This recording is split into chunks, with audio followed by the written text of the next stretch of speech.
안녕하세요. 여기는 제주살롱입니다. 저는 제주살롱에서 책방 지키고 있는 북집사예요.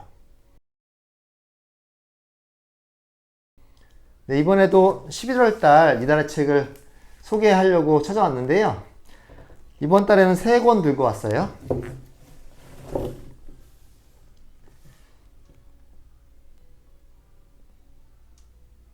네, 국내 영화 에세이 1권, 국내 소설 1권, 그리고 일본 소설 1권, 이렇게 3권 들고 왔어요. 자, 그럼 한 권씩 소개를 해보도록 하겠습니다. 먼저 첫 번째 소개해드릴 책은 서희재 작가와 이지수 번역가가 같이 쓴 영화 에세이인 사랑하는 장면이 내게로 왔다 라는 제목의 책이에요. 표지 디자인을 보시면 이렇게 무대 뒤에, 아무래도 영화를 상영하는 공간인 것 같은데요, 무대 커튼 뒤에 이렇게 두 여성분이 수줍게 서 있는 그런 표지 디자인이죠. 네, 그래서 이 책은 두 작가님, 그러니까 소설가와 번역가가 같은 주제를 가지고 각자가 생각나는 영화를 소개하고 감상평을 얘기하는 그런 형식으로 되어 있고요. 그리고 여기서 이제 서희재 소설가님이 영화를 전공하신 분으로 또 잘 알려져 있죠. 제가 몇 달 전에 서희재 작가님의 소설집인 0%를 향하여를 소개해드린 적이 있잖아요. 그때 제가 그 소설을 되게 인상 깊게 읽어서, 그리고 영화를 전공하신 분이었다는 것을 제가 기억하고 있었는데, 이 작가님께서 영화와 관련된 에세이를 내셨다 그래서 제가 읽어봐야겠다라고 생각을 했고요. 그리고 이지수 번역가님도 고레다 히로카즈의 책들을 번역을 하셨고요. 그리고 시나리오 작가 니시카와 미아의 에세이도 번역을 하신 이력이 있으세요. 그래서 두 분 다 소설가와 번역가지만 영화와 관련된 이력을 가진 분들이에요. 그래서 영화에도 친숙하신 이 두 분이 만나서 쓴 영화 에세이라고 하니까 기대가 되는 마음으로 읽어 내려갔습니다. 그리고 특히나 제가 영화 에세이를 간혹 가다가 읽는 이유가, 요즘에 OTT 서비스 때문에 영화를 접하기가 굉장히 쉽잖아요. 앉아서 이렇게 리모컨만 들면 언제든지 보고 싶은 영화를 볼 수 있고, 볼 수 있는 영화의 데이터도, DB도 굉장히 무궁무진해서 저희가 언제든지 어떤 영화도 볼 수 있다는 장점이 있지만, 한편으로는 그것이 어떤 정보의 홍수 같은 느낌이어서 너무 많은 선택지가 있다 보니까 어떤 영화를 봐야 될지 모르겠는, 그리고 우리가 가질 수 있는 여가 시간에는 한계가 있고, 그래서 정말 괜찮은 영화를, 내 맘에 드는 영화를 내가 골라서 보고 싶은데 너무 많다 보니까 어떤 영화를 봐야 될지 모르는 이런 난감한 경험들을 많이 하실 거예요. 저도 그런 경험들을 많이 하는데, 그래서 다른 사람들의 추천을 받거나 이 영화 괜찮다라는 얘기를 들으면 이제 보게 되는데, 그렇다면 또 어떤 분들의 추천을 받아야 되는가, 이런 게 또 고민이 되기도 하죠. 그런 측면에서 그래도 영화를 조금 아시는 분들, 혹은 영화 평론가거나 영화에 관련된 종사하시는 분들의 추천을 받으려고 하는 편인데요, 저는. 근데 또 한편으로는 영화 전문가들이 추천하는 영화는 가끔 조금 부담스러울 때도 있어요. 작품성이 좋은 영화들이 꼭 이렇게 재밌지만은 않은 경우가 많은데, 그렇다 보니까 이분들이 영화계에 종사하는 분은 아니지만 그렇다고 일반인도 아니고 글을 쓰는 분인데 영화 쪽에 좀 관련되신 분들이니까, 이분들의 추천을 받아보는 것도 괜찮겠다. 이분들의 굉장히 지극히 사적인 경험에서 우러나오는 그런 영화들을 같이 공감하면서 볼 수 있는 계기가 될 수도 있겠구나, 뭐 이런 생각들을 제가 했고요. 실제로 여기에서 추천한 영화들 몇 개를 제가 보기도 했고, 이분은 이렇게 느꼈는데 나는 또 이렇게 달리 보기도 하고, 그래서 비교해 보기도 하고 공감해 보기도 하고, 그런 경험을 했던 이 책은 영화 에세이로서도 구성된 형태가 특이하기도 한데요. 어떤 하나의 주제를 준 다음에 각 작가님들이 각자의 사적인 경험과 영화 감상의 체험을 이렇게 에세이식으로 서술한 형식이에요. 예를 들면은 처음이라는 특별한 의미, 이렇게 시작을 하는데 첫 영화에 대한 경험들을 얘기하고 있고요. 가장 최고로 사랑하는 영화, 인생 영화에 대한 이야기도 있고요. 개인적인 추억과 관련된 영화라든가, 말씀드렸지만 이 책이 영화 평론 책이 아니기 때문에 영화의 완성도나 작품성 이런 걸 중심으로 영화 얘기를 하고 있지 않고요. 아주 정말 사적인 경험담과 아울러서 영화에 대한 추억, 그 영화를 봤을 때의 그 상황, 이야기, 이런 것들로 영화들을 엮어내고 있어요. 예를 들면 인생의 첫 영화를 서술하는 첫 챕터에서는요, 서희재 작가님께서는 처음 극장에서 본 영화로 캐러비안 해적을 얘기하고 있고요. 그리고 이지수 번역가님께서는 영구와 땡칠이 이렇게 얘기를 하고 있네요. 또 이 책의 재밌는 점은 작가님들께서 예전에 봤던 영화들을 얘기를 하면서 이 책을 쓰기 위해서 그 영화를 다시 보고 나서 예전에 봤을 때와의 경험을 비교해보는 그런 얘기들도 있어요. 그래서 예전에 굉장히 재밌게 봤는데 지금은 별로라든가, 혹은 지금 기억하고 있는 그 영화의 스토리가 지금 봤더니 전혀 다른 것이라든가, 그래서 우리의 기억이, 추억이 얼마나 조작되는지 이런 것도 확인할 수 있는 그런 경험들도 있고요. 그래서 우리가 영화를 보기 위해서 보는 경우도 있지만, 사실 어떤 특정한 상황에서 친구와 본다든가, 연인과 본다든가, 가족과 본다든가, 이런 여러 가지 경험의 상황이 있을 텐데, 그 상황에 따라서 영화가 달리 보인다는 것이죠. 그리고 또 특별히 어떤 영화 감독이나 배우에 대한 사랑 얘기도 있고요. 그래서 류승환 감독에 대한 이야기도 많이 나오고, 그리고 이자벨 위페르에 대한 사랑을 듬뿍 담은 그런 세레나데와 같은 글도 있고요. 그리고 강동원 배우가 너무 잘생긴 나머지 그의 연기가 평가절하되어 있다, 이런 안타까움을 토로하는 그런 내용도 있고요. 이 책을 읽는 내내 이 영화에 대한 이야기와 이분들의 영화 본 이야기를 같이 보는 재미가 굉장히 쏠쏠했던 그런 독서 경험이었고요. 그리고 역시나 보고 싶은 영화들, 봐야 되는 영화들을 몇 개 리스트를 건지는 그런 소독도 있었어요. 예를 들면은 조제, 호랑이, 그리고 물고기들이란 영화를 굉장히 이지수 번역가님께서 얘기를 많이 하고 계시는데, 제가 이 영화에 대한 소문을 많이 들었는데 어떻게 하다가 계속 보는 그런 기회를 놓쳐서 못 보고 있었거든요. 그 멜랑콜리아라는 영화도 한번 봐야겠다라고 생각을 하고 있고요. 그리고 이 책 맨 끝에 소개된 영화인데, 이지수 번역가님께서 소개한 영화인데, 티탄이라는 영화가 있어요.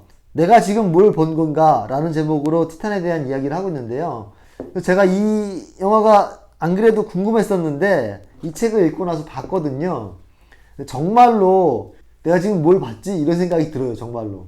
되게 황당하고 끔찍하기도 하고 어떻게 해석해야 될지 너무 난감하고 기괴하면서도 오묘한 영화였는데, 이 책에 각자가 느끼는 영화에 대한 생각들, 단상들이 군데군데 등장을 하는데요. 그 중에서 소개해드릴 만한 문장을 몇 가지 말씀드리고 마무리하도록 하겠습니다. 사랑을 명명하지 않고 그저 응시하도록 만드는 것, 그게 영화의 언어라고 생각했으니까. 영화의 세계에서는 사랑한다고 말하지 않고 그저 사랑을 응시하도록 한다. 그것만으로도 충분하기 때문에, 아니 그것으로 충족되기 때문에. 그래서 여기서 말하는 것처럼 영화는 그것을 설명하지 않고 가만히 응시하게 만든다. 그 응시하게 만드는 힘을 영화가 가지고 있다고 생각하고요. 영화가 우리로 하여금 그렇게 응시하는 힘을 길러주는 매체가 아닌가라는 생각이 들기도 해요. 네, 그래서 이 두 분의 영화 사랑의 마음을 전하고, 또 한편으로는 저 또한 영화를 사랑하는 마음을 담아서 이 책에 대한 소개를 마무리하도록 하겠습니다. 네, 두 번째 소개해드릴 책은요, 정보라 작가님의 고통에 관하여라는 책이에요. 네, 정보라 작가님은 저주토끼로 잘 알려져 있죠. 저주토끼라는 책으로 북커상 후보에 오르면서 일약 스타로 떠올랐고요.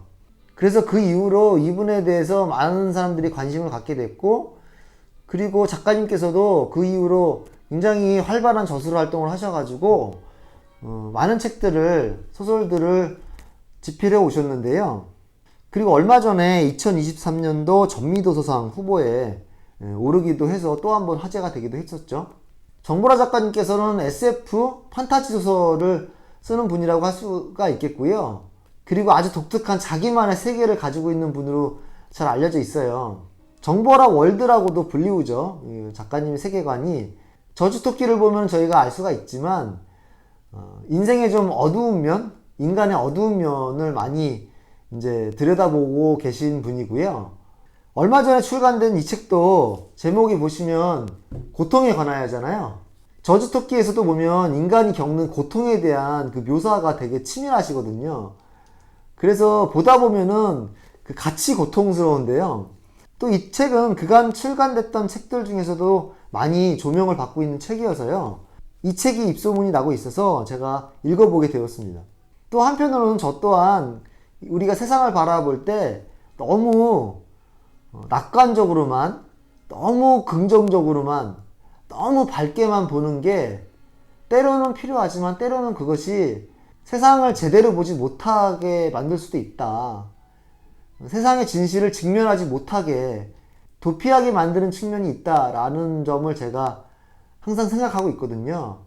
그러다 보니까 이렇게 세상의 고통과 어두운 면, 이런 면들을 직면하는 그런 작품들을 좋아하는 편인데요. 그런 개인적인 취향 때문에라도 정보라 작가님의 소설에 매료되지 않을 수가 없었죠.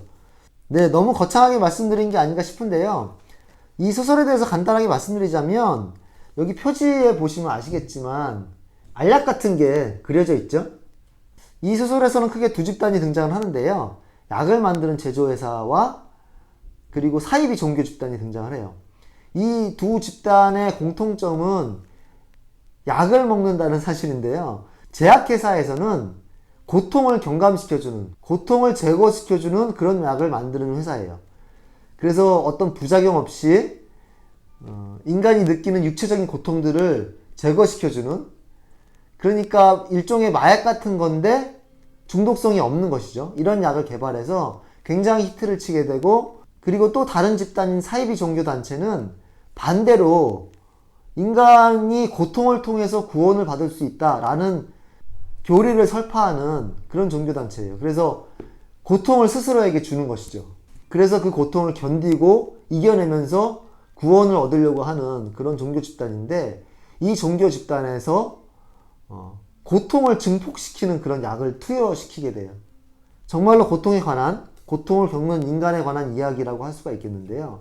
이 소설에서는 그런 이야기를 합니다. 인간이란 고통을 겪을 수밖에 없는 그런 존재다. 그렇잖아요. 우리의 몸이 사실은 굉장히 연약하잖아요. 인간의 몸이. 그래서 조그만 상처에도 우리가 아플 수밖에 없고, 그리고 병에 걸리거나 사고를 당하거나, 그래서 고통에 항상 노출되어 있는 것이죠. 그것을 우리가 완벽하게 제어할 수가 없고, 육체적인 고통이 아니더라도 신적 고통도 같이 겪게 되는 것이고요. 그래서 저자는 이런 질문을 던지는 것이에요. 인간은 왜 이런 고통을 감내해야 되고, 이 고통을 감내해야 하는데 어떤 의미가 있는 것인가? 이런 조금 근본적이고 철학적인 질문을 던지는 것이거든요. 그런 질문에 대해서 해답을 찾아나가는 이야기라고 보실 수가 있겠고요. 그리고 또 한편으로는 그 고통이라는 것이 서로 나눌 수 없는 것이다. 어떠한 고통도 타인과 공감할 수 없다. 그래서 저희가 어떤 고통을 겪게 될 경우에 그것이 육체적인 것이든 심리적인 것이든 그런 똑같은 고통을 타인이 겪을 수는 없잖아요. 내가 칼에 베인 그 상처에서 오는 똑같은 고통을 타인이 똑같이 경험할 수는 없는 것이죠. 그래서 내가 겪는 고통이라는 것은 온전히 나만의 것일 수밖에 없는 것이죠. 온전히 내가 감당해야 되고, 누구도 대신해 줄 수 없고, 누구도 위로해 줄 수 있지만 진정으로 위로할 수 없는. 그래서 여기 소설에서 그런 말이 등장하거든요. 인간이 육체를 가지고 있다는 것에 대한 그 답답함, 벗어날 수 없음에 대한 토로 같은 게 등장을 해요. 너무 무겁게 얘기를 했지만 이 두 집단 간에, 혹은 여기에 등장하는 두 주인공 간에 얽히고 설키는 그런 사건들이 계속 등장하고, 범인이 누구인지를 탐색하고 추리해 나가는 그런 과정도 있고요. 그래서 형사들도 등장을 해요. 그래서 어떤 추리하는 재미나 사건이 진행되는 스펙타클도 흥미진진한 그런 소설이기도 하니까 재미도 상당히 있는 소설이기도 합니다. 그래서 이 소설에서는 고통에 관한, 혹은 인간에 관한 근원적인 질문이나 생각을 하는 그런 문장들이 많이 등장을 해요. 그 중에서 몇 가지를 읽어보고 마무리하도록 하겠습니다. 인간은 자신의 존재를 스스로 잘 이해하지 못하는 것 같다고 엽은 생각했다. 잘 이해하지 못할 뿐 아니라 혹은 잘 이해하지 못하기 때문에 인간은 스스로 자신의 존재를 그다지 능숙하게 감당하지 못했다. 우리는 인간에 대해서 얼마나 이해하고 있는가, 그리고 나에 대해서 얼마나 이해하고 있는가라고 단도직입적으로 질문을 하게 되면은 생각보다 잘 모르고 생각보다 잘 이해하고 있지 못하다는 생각을 할 수 있게 되죠. 요즘에 이제 이스라엘 쪽에서 전쟁을 하고 있는데 인간은 왜 저렇게 전쟁하는가 라고 물었을 때 딱히 우리가 대답을 찾을 수는 없잖아요. 뭐 그런 것처럼 그런 것들이 그래서 우리가 살면서 보는 여러 가지 그런 부조리한 것들이나 불합리한 것들 이런 고통이나 상처와 슬픔들이 다 인간에 대한 이해가 부족해서 그런 것은 아닌가라는 생각을 해볼 수도 있을 것 같아요. 그런 측면에서 작가님이 안타까운 마음을 담아서 이런 얘기를 하고 있지 않은가라는 생각이 들기도 합니다. 인간은 고통의 의미를 부여하여 삶을 견딥니다. 고통의 초월적인 의미는 없으며 고통은 구원이 될 수 없습니다. 그러나 인간은 무의미한 고통을 견디지 못합니다. 그러므로 생존의 상태를 유지하기 위해서 삶을 이어나가기 위해서 인간은 의미와 구원을 만들어낸 것입니다. 그러니까 고통에 어떤 의미가 있다라기보다는 이 고통을 견디기 위해서 의미를 만들어낸다는 것이에요. 이 말에 정보라 작가님의 세계관이 아주 잘 담겨 있다고 생각을 하는데요. 저주토끼에도 이 문장이 말하는 바를 잘 적용할 수 있을 것 같아요. 인간은 끊임없이 고통을 겪고 서로 상처를 내고 서로 싸우고 갈등하고 찢어져 있지만 왜 이런 것들을 겪고 감당해야 하는가라고 물었을 때는 딱히 답을 찾을 수 없는 것이 또 한편의 큰 고통이라는 것이죠. 그래서 인간은 살기 위해서 이 고통을 견디기 위해서 의미를 필요로 한다. 혹은 사랑을 필요로 한다라고도 얘기할 수 있을 것 같아요. 그래서 그 고통을 견디고 넘기 위해서 우리에게는 삶의 의미와 서로 간의 사랑이 필요한 것은 아닌가라고 아주 절절하게 얘기하는 소설이라고 얘기할 수 있겠어요. 그래서 굉장히 그 고통스럽고 우울한 이야기 전개이지만 마지막에는 굉장히 큰 위안을 받을 수 있는 그런 소설이라고 할 수가 있겠어요. 네, 그럼 이렇게 마무리하도록 하고요. 세 번째 책을 소개해 드려볼까 합니다.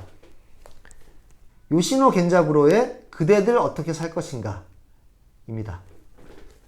네, 이 책은 요즘에 굉장히 화제가 되고 있는 동명의 제목을 가진 애니메이션 영화 미야자키 하야오의 만화죠. 제가 개인적으로 미야자키 하야오의 굉장히 열렬한 팬이기도 한데요. 그래서 제가 그 작품도 극장에 한 달이면 달려가서 봤는데요. 그 영화에 대한 얘기는 또 다음에 기회가 되면 할 수 있도록 하고요. 그래서 그 영화의 모티브가 됐다는 이 책에 대해서도 관심이 가져서 보게 되었고요. 그런데 이 책에 대해서 소개해드리기 전에 말씀드려야 될 것은 그 미야자키 하야오의 동명의 영화와 이 책의 내용은 그 내용상으로는 아무런 연관이 없어요. 여기 띠지에 보면 미야자키 하야오의 영화 그 원작의 향기 뭐 이렇게 표현이 되어 있긴 한데요. 여기서 원작이라고 되어 있으니까 그 애니메이션 영화의 스토리가 여기 담겨 있을 것으로 오해를 할 수 있는데 전혀 그렇진 않고요. 그래서 제가 아까 영화의 모티브가 된 소설이다라고 굳이 말씀드린 게 미야자키 하야오가 이 책을 읽고 모티브로 해서 그 영화를 만든 건 맞는데 그렇다고 해서 줄거리상으로 내용상으로 연관되어 있지는 않아요. 이 책은요 굉장히 교훈적인 내용을 담고 있는 청소년들의 이야기예요. 실제로 이제 여기에 등장하는 소설의 주인공이 중학교 2학년 학생입니다. 혼다 주니치라는 이름을 가지고 있고 코페르라는 별명을 가진 학생이 주인공인데요. 그 코페르라는 학생과 주변의 친구들, 같은 반 친구들 몇 명이 등장을 해요. 그래서 이 주인공과 친구들이 겪는 몇 가지 사건이 있고 그 사건에서 오는 교훈, 지혜 이런 것들을 이 코페르의 삼촌이 설명을 해줘요. 건전하고 교훈적인 내용을 담고 있다. 그래서 실제로 이 책은요 일본에서 청소년들에게 읽힐 만한 고전으로 취급받는 그런 책이에요. 그리고 발간된 지도 오래됐습니다. 1937년에 발간됐고요. 그 당시 일본에 그 의식이 있었던 전쟁을 반대하던 지식인들이 그 상황에 청소년들이 휩쓸리는 것을 우려해서 청소년들을 위한 그런 책들을 시리즈로 내게 돼요. 문고 시리즈를. 그 중에서 한 권이고요. 굉장히 날카롭게 사회 비판적인 면을 담고 있기도 하고 깊은 삶의 지혜를 담고 있기도 해요. 그래서 동화적인 이야기고 교훈적인 이야기지만 어른들이 읽기에도 굉장히 의미가 있고 되새겨 볼 만한 그런 이야기다. 그래서 제가 이달의 책에 추천을 하게 됐고요. 무엇보다 이 책의 제목, 그대들 어떻게 할 것인가. 이 제목이 굉장히 그 상징하는 바가 큰데요. 이 소설이 쓰여졌던 그 전쟁을 하던 그 시기에도 이 질문은 굉장히 중요했을 테지만 한편으로는 지금 굉장히 혼란스러운 이 시기에도 이 질문은 중요한 것 같아요.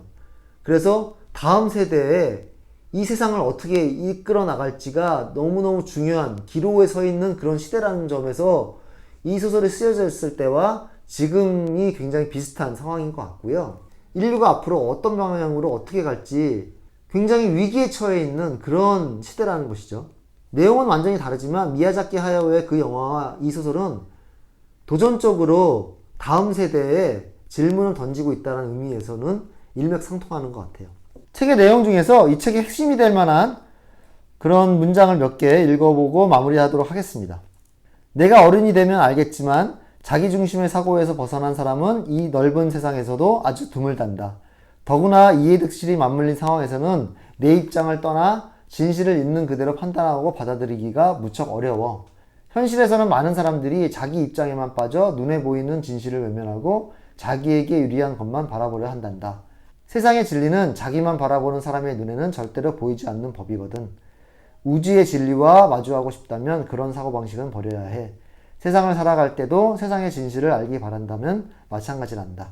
인간은 자기중심적인 동물이기 때문에 자기 위주로만 생각하는 게 자연스럽죠. 그런데 모든 사람들이 그렇게 자기중심적으로만 생각을 하고 행동을 하게 되면은 결과적으로는 많은 것들이 서로 충돌하고 갈등하고 싸움과 분쟁이 일어날 수밖에 없는 그런 상황이 도출되죠. 우리가 한 번쯤은 이런 말들을 통해서 나를 돌아볼 필요가 있는 것 같고요. 지금의 한국 사회도 너무나 자기중심적으로 돌아가고 있는 상황이기 때문에 이런 말들이 가지는 무게와 의미가 크지 않은가 그런 생각이 들어요. 또 한 문장이 이 책의 아주 핵심을 담고 있는 문장인데요. 절대로 다른 사람에게 물어봐서는 안 돼. 또 남들이 답을 가르쳐줘도 그 답이 내 답이 된다고는 장담할 수 없단다. 스스로 발견할 것. 이 말을 잊어서는 안 된다. 네, 이 얘기도 사실은 굉장히 당연한 말 같지만 말은 당연한데 실천하기는 쉽지 않죠.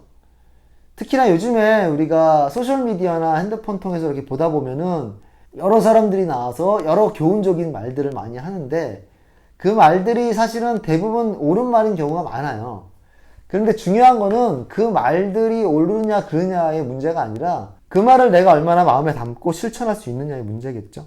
그래서 이 소설에서도 이 주인공들이 여러 가지 사건을 겪고 그 교훈에 대해서 삼촌이 얘기해 주면서 끝에 반드시 하는 얘기가 있는데 항상 네가 직접 체험하고 느끼고 네 것으로 만들고 받아들이는 과정이 있어야 된다. 그래서 여기에서 얘기하는 대로 우리가 어떤 정답을 자꾸 찾으려고 하기보다는 인생에는 정답이 없는 것이잖아요. 다 각자만의 그런 깨닫는 과정, 받아들이는 과정이 필요하다는 의미에서 이런 얘기를 하고 있지 않은가라는 생각이 듭니다. 그런 의미에서 이 소설이 청소년 소설이기도 하지만 또 한편으로는 어른들에게도 의미가 있는 그런 소설이 아닌가 싶어요. 자, 오늘 이렇게 세 권의 책을 소개해 드렸는데요. 겨울이 다가오고 있죠. 많이 추워졌는데요. 감기 조심하시고 그리고 올 겨울도 제주살롱과 함께 좋은 책들 읽으면서 따뜻하게 보낼 수 있길 바랄게요. 저는 또 다음 달에 다른 책으로 찾아뵙도록 하겠습니다.